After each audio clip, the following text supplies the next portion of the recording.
pandemic, we have lots of things na ginagawa in line with sustainability, right? We are very active as an organization doing tree planting, coastal cleanup, and all of that.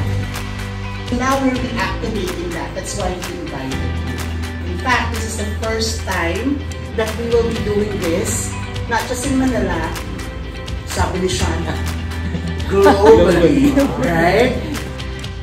So when we talk about sustainability, it's not just about the environment.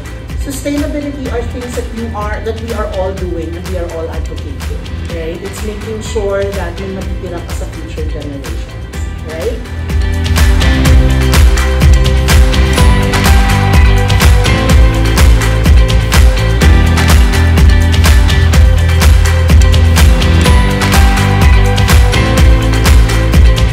The RMN Foundation kasi, isa sa mga programa niya is yung connection, and isa sa mga lifeblood niya is connecting with our partners. And gaya ng LSEG, sa mga founder natin, when they conducted their sustainability program, they invited us to be part and to participate in this event. So, sinabi nila na baka pwede tayo mag-invite ng mga partners na mga natulungan natin. And that's why the reason, nandito si Bigay Buhay Multipurpose Cooperative, na isa sa mga natulungan natin, and we brought them here sa kanilang activity dito sa LSEG Sustainability #GoGreen.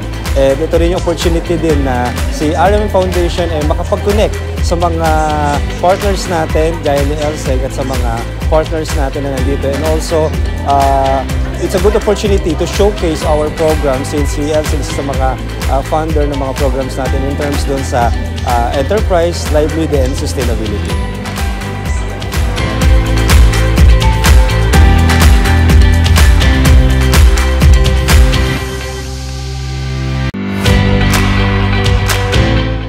We want to thank RMN po dito po sa activity ito ngayon na kami po ay isa sa mga na-invite ang BBMC with the partnership po ng Dr. Jose Rodriguez Memorial Hospital and Sanitarium.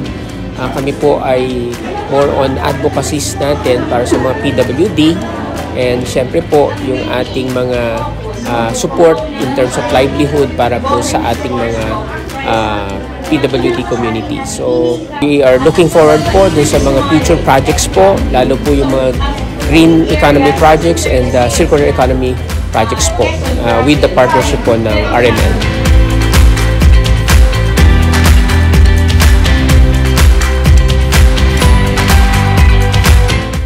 The partnership with RMN opened the door for increasing awareness on disability and opened the partnership to other strategic stakeholders like this, LSEG.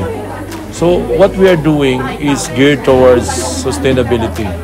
Like BBMC agreed with RMN to start a project. We call it Food Urban Park. So it's a green space promoting organic vegetables to address hunger, malnutrition, and livelihood.